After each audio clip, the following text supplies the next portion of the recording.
헬토피아. 식단에 필요한 필수 비타민과 미네랄. 안녕하세요. 헬토피아 여러분. 오늘은 건강한 삶을 유지하는 데 꼭 필요한 비타민과 미네랄에 대해 깊이 알아보는 시간을 가져보겠습니다. 우리의 몸은 많은 다양한 영양소를 필요로 하고, 그 중에서도 비타민과 미네랄은 우리가 매일 섭취해야 하는 필수 영양소입니다. 이들 영양소는 몸의 여러 중요한 기능을 지원하며 결핍되면 건강에 심각한 영향을 미칠 수 있습니다. 오늘은 비타민과 미네랄의 중요성과 어떻게 식단에 이를 포함시킬 수 있는지 자세히 알아보겠습니다. 첫 번째로, 비타민과 미네랄이 왜 중요한지 알아볼까요? 비타민과 미네랄은 우리 몸의 여러 생리적 과정에서 필수적인 역할을 합니다. 비타민은 물질 대사, 면역 체계, 세포 및 장기 기능, 그리고 DNA 합성 같은 중요한 기능을 수행합니다. 각 비타민은 고유의 기능을 가지고 있으며 결핍되면 다양한 건강 문제를 초래할 수 있습니다. 예를 들어, 비타민 C는 강력한 항산화제로서 세포를 보호하고 콜라겐 합성을 돕습니다. 비타민 D는 칼슘 흡수를 촉진하여 뼈와 치아 건강을 유지하는 데 필수적입니다. 반면, 비타민 B군은 에너지 생산과 신경 기능에 중요한 역할을 합니다. 미네랄은 신체의 구조적 구성 요소로서 뼈, 치아, 피부, 머리카락을 형성하는 데 필요하며 체액 균형 유지, 근육 수축, 신경 전달, 혈액 응고 등 다양한 기능을 수행합니다. 대표적인 미네랄로는 칼슘, 철분, 마그네슘, 칼륨 등이 있습니다. 이들 미네랄이 결핍되면 근육 경련, 빈혈, 뼈 약화, 그리고 고혈압 같은 문제가 발생할 수 있습니다.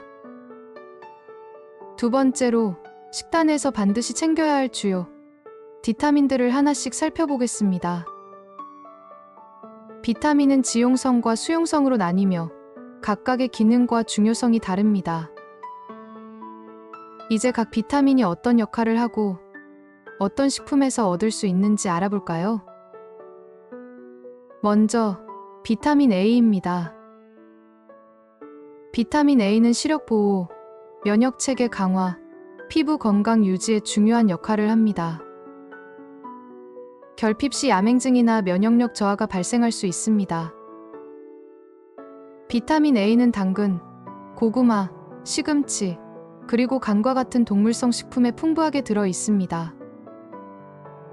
특히 베타카로틴은 체내에서 비타민 A로 변환되며 주로 밝은 색의 과일과 채소에 많이 들어 있습니다. 다음으로 비타민 C입니다. 비타민 C는 강력한 항산화제로서 세포 손상을 방지하고 콜라겐 합성을 촉진하여 피부와 연골 건강을 유지합니다. 또한 상처 치유와 철분 흡수를 돕는 역할도 합니다. 비타민 C는 신선한 과일과 채소에서 쉽게 섭취할 수 있는데 특히 오렌지, 딸기, 브로콜리, 키위, 파프리카 등이 좋은 공급원입니다. 그리고 비타민 D입니다. 비타민 D는 칼슘과 인의 흡수를 촉진하여 뼈와 치아를 튼튼하게 유지하는 데 필수적입니다. 비타민 D가 부족하면 골다공증, 고련화증 등의 뼈 질환이 발생할 수 있습니다. 비타민 D는 햇볕을 통해 피부에서 자연스럽게 합성될 수 있으며 식품으로는 연어, 정어리, 계란 노른자, 강화 우유 등이 좋은 공급원입니다. 비타민 E는 세포막을 보호하고 면역 기능을 지원하며 피부 건강에도 중요한 역할을 합니다. 비타민 E는 견과류, 씨알류, 시금치, 아보카도 등에 많이 포함되어 있습니다. 비타민 K는 혈액 응고와 뼈 건강에 필수적인 영양소입니다. 비타민 K는 브로콜리, 케일, 시금치 같은 녹색 채소에서 주로 섭취할 수 있습니다. 세 번째로, 필수적인 미네랄에 대해 알아보겠습니다. 미네랄은 신체의 구조적 성분뿐만 아니라 여러 대사 과정에서도 중요한 역할을 합니다. 주요 미네랄과 그 기능, 그리고 식단에서 어떻게 얻을 수 있는지 알아보겠습니다. 먼저 칼슘입니다. 칼슘은 뼈와 치아를 구성하는 주요 성분으로 근육 수축, 신경 전달, 혈액 응고에도 중요한 역할을 합니다. 칼슘이 부족하면 뼈가 약해지고 골다공증의 위험이 높아질 수 있습니다. 칼슘은 유제품 우유, 치즈, 요거트에서 쉽게 섭취할 수 있으며 두부, 브로콜리, 케일 같은 녹색 채소에도 풍부합니다.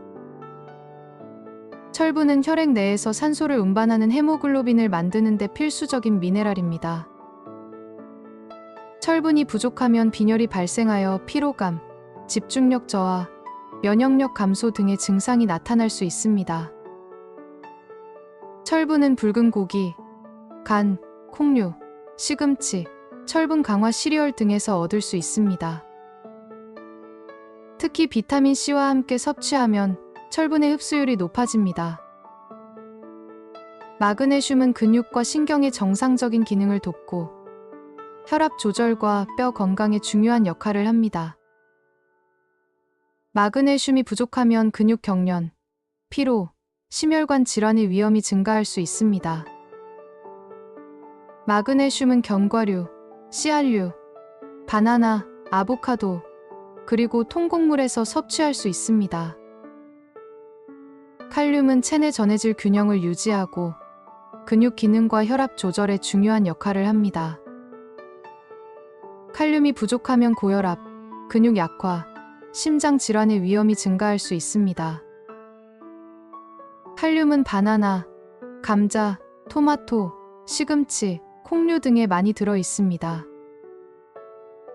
아연은 면역 기능을 강화하고 상처 치유, 단백질 합성, DNA 합성 등의 중요한 역할을 합니다.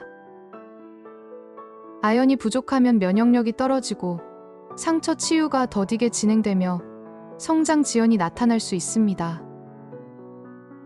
아연은 해산물 특히 굴, 고기, 콩류, 견과류에서 섭취할 수 있습니다. 네 번째로 일상 식단에 비타민과 미네랄을 쉽게 포함시키는 방법을 알려드리겠습니다. 비타민과 미네랄을 충분히 섭취하려면 다양한 식품군을 균형 있게 포함시키는 것이 중요합니다. 신선한 과일과 채소, 통곡물, 견과류, 씨알류, 그리고 단백질이 풍부한 식품을 골고루 섭취하는 것이 좋습니다. 다양한 색상의 채소와 과일을 매일의 식단에 포함시키세요. 각 색깔은 서로 다른 비타민과 미네랄을 제공하므로 식단이 다채로울수록 영양소가 풍부해집니다. 예를 들어 빨간 토마토, 주황색 당근, 노란색 파프리카, 초록색 시금치, 그리고 보라색 가지를 포함한 샐러드는 비타민과 미네랄을 풍부하게 섭취할 수 있는 훌륭한 예입니다. 가공식품보다는 신선한 재료를 사용하는 것이 중요합니다. 가공식품은 비타민과 미네랄이 상대적으로 적고 나트륨과 설탕이 많이 포함될 수 있습니다. 신선한 재료로 직접 요리하면 필요한 영양소를 더 잘 섭취할 수 있습니다. 또한 영양제를 통해 비타민과 미네랄을 보충하는 것도 가능하지만 자연식품에서 영양소를 얻는 것이 가장 이상적입니다. 영양제는 필요할 때 보조적으로 사용할 수 있으며 반드시 전문의와 상담 후 섭취하는 것이 좋습니다. 마지막으로 비타민과 미네랄의 섭취를 위해 식단을 어떻게 계획할지에 대한 팁을 드리겠습니다. 식단을 계획할 때 매 끼니마다 다양한 영양소를 포함시키도록 노력하세요. 아침 식사로는 통곡물 시리얼과 신선한 과일, 점심으로는 샐러드와 단백질이 풍부한 닭가슴살, 저녁으로는 다양한 채소와 함께 구운 연어를 추천드립니다. 이러한 식단은 다양한 비타민과 미네랄을 제공하여 하루 동안 필요한 영양소를 충족시킬 수 있습니다. 식사 중간에 간식으로는 견과류, 요거트, 과일 등을 선택하여 추가적인 영양소를 보충할 수 있습니다. 간식을 통해 비타민과 미네랄을 조금씩 채우면 하루 전체 식단에서 필요한 영양소를 쉽게 확보할 수 있습니다. 오늘은 식단에 필수적인 비타민과 미네랄에 대해 깊이 있게 알아보았습니다. 건강한 식단은 우리의 몸과 마음 모두에 긍정적인 영향을 미치며 균형 잡힌 영양 섭취는 행복한 삶의 기초가 됩니다. 여러분의 식단에 다양한 비타민과 미네랄을 포함시켜 건강을 유지하세요. 다음 영상에서 더 유익한 정보로 찾아뵙겠습니다. 함께 건강한 삶을 만들어가요. 구독과 좋아요 부탁드려요. 감사합니다.